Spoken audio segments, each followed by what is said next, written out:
advocacy that that message intended to resonate, within the critical mass of as many people that saw conspiracy as possible, not just in Nigeria but globally. Conspiracy was very moving from the point of view of the emotive expressions of what injustice could do, the level of diabolism that actually led an innocent woman to becoming a mad woman, and what she went through carrying the pregnancy, carrying the pregnancy of twin children and living, in a refuse dump and all of those. Conspiracy actually ticked off all the indices of entertainment, therapeutic interpretation, content, and then perhaps a message against all forms of evil in its varied interpretations. So, conspiracy for me. Now, what do you think are some of the major challenges that the Nollywood industry face as of then and then now? Whoa, then was the challenge of funding. You must appreciate that in the 90s, those who took the bold initiative to invest in filmmaking, home video production, were young men majorly who had just gained their settlement from apprenticeship, and with the success of living in bondage, saw a window of prosperity opportunity and decided to brave, all odds to take the risk. It was indeed a risk because, if they had been through 6 years of apprenticeship, there was no way a man who had, understudied his oga for 6 years in the line of, say, electronics business and all that, could just go into filmmaking that he didn't have any level of tutelage. So, I remember the likes of OJ Productions, so Geoffrey Zanye, and many others like him. But the capital they had at the time was limited. And yes, the films actually came out in our definition of the time, well-made films. Looking back now, you will see that there were so many technical absences from the works of those years, but they stood out at the time. And so limited capital was a challenge. It is not so much capital now because we are going cinematic. Most of our movies are gaining traction at film festivals across the world. So we can now afford to go into highfalutin, capital-intensive projects. But the challenge for me is the departure, not deliberately, inadvertent departure from content. We need to return and recalibrate our storytelling space, ecosystem. Everywhere that I've been in the world, I always make boast to say that Africa has a lot of stories. Nobody, not even Hollywood, can match Africa in storytelling. Is it from the point of view of our historical experiences, our worldview? Is it what we went through when we began to have an interface with foreign cultures, colonization, imperialism, and so many others? There are too many things to draw from.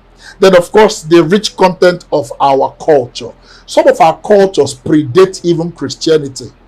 The Benin culture, Benin civilization outdates, predates, so many civilizations, all of European civilization put together? Is it the knock culture? Is it the quarrel theater of the people of North Central, particularly Benue State? Is it the terracotta culture? Is it the ancient Yoruba culture? Is it the Igbo worldview, that draws preponderantly from creation, and all of that? I mean, there are so many things.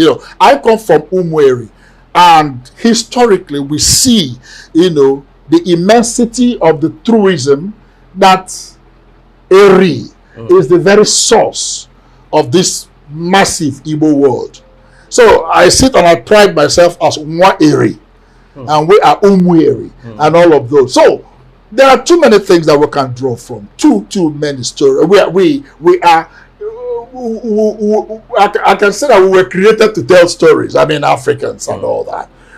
But we need to rejig, in order to be able to compete favorably, in this collage of global filmmaking, as it were. We need to rejig our storytelling. I think our scriptwriters should do more of profound research-based stories. The content is so much I mean, the stories are so much out of which you can now develop serious-minded, competitive content. Then, as of now, what are the challenges then? If then the challenge were capital, it is the same. It is the same today. Unfortunately, it might sound paradoxical that at the time, in the years of yore, in the 90s and all, we had the challenge of capital. But the content was richer in terms of the storytelling techniques and all of those. Now we have all the money, and more money is coming. I mean, there are grants coming from multilateral institutions. Some banks are coming into the industry, opening film desks and providing grants. There's even this from the African Development Bank and all of those. So it is no longer the challenge of capital, but the challenge of doing what? Content. You see, and we are not doing badly though, but we can do a lot better. Then what do you think are some of the content that they are producing and that is not as rich as them? How do you compare them?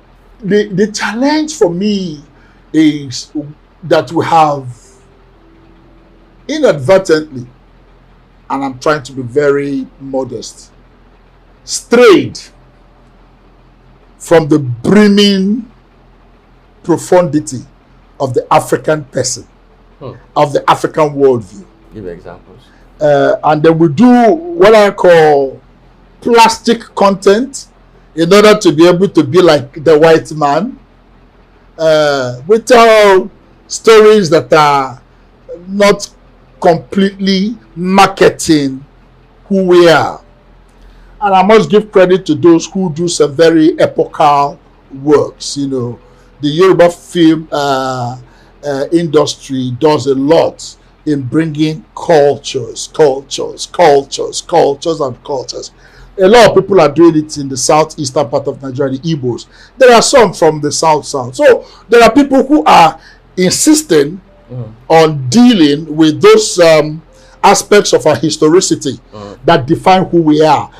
Even if you talk about love, our definition and demonstration of love can be mind-blowing. I mean, we had our ways and means of flirting around women from a cultural perspective. We had ways of women with jigida, strapped around the waist of this black goddess, Igbo goddess. That is why you had names like Adama, and all those beautiful names that define the African maiden. And you find that in our storytelling, we find men, engage in wrestling bouts, to be able to outwit the other, to have this beautiful maiden, and how the beautiful maiden upon, you know, identifying with one of those male, would go and spend time with the family of her prospective husband, and then leave without even seeing the, you know, the inner walls of the man who would be her husband. But she, of course, she would have done the duty of domestic cleanups and all of those. You see, we had our ways of preparing women for marriage that was dignifying, that made the woman come with a huge sense of honor, respectability.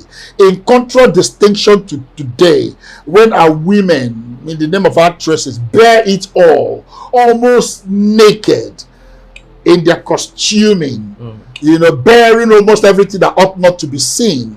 In those years, you know, telling the story from the rich African, you know, marital worldview, a woman's body was not completely seen. There was this thing that the uli does to you. It is to shield, to veil the beauty that the eventual husband will unveil the night after the consummation of the traditional rites and everything, such that you looked forward to who was going to be your wife or your bride, you know, and all of those. But today, what we see in the name of the Americanization of our film content is that the costuming bears everything, almost to the point of your seeing cavities and all of those. That is not who we are. That is not who we are. Every people, if you understand my context, is defined by their morals, their laws, their dispositions, their worldviews, you know, their convictions, you know.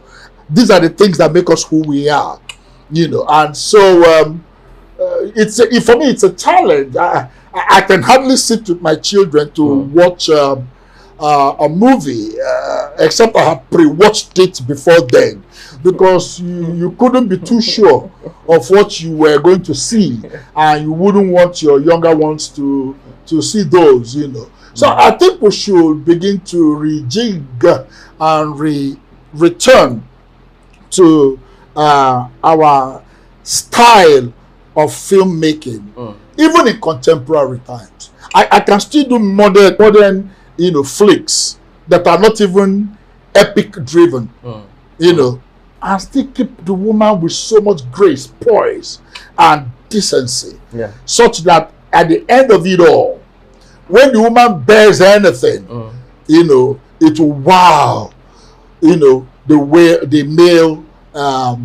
male beneficiary, so to speak.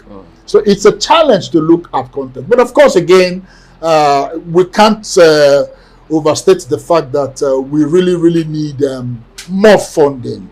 You know, private sector interventions will help us to ensure that we are up to date, you know, and competing at a very high level in terms of technology. Like changing these things that you're talking about. No, I just dealt with the issue of content. I dealt also with the issue of our, you know, our originality, our sense of identity. But don't you think that it's as time goes on and then the world is changing every day, things are updating? Don't you think those things can also be updated? I agree with you. I have nothing against you trying to play into the global center so that your works are received, appreciated, and perhaps patronized across geographical jurisdictions or even continental jurisdictions. I am saying that in so doing, we must be mindful of who we are. Our sense of identity shouldn't change with the times. I mean, I am a man. I cannot say because the world is changing and then I am no longer a man. I am an African. I am black. I'm proudly so. So can we take as much as we can those noble, those worthy, welcoming aspects of civilization, modernization, sophistication, if you like, you understand, and add up to what we have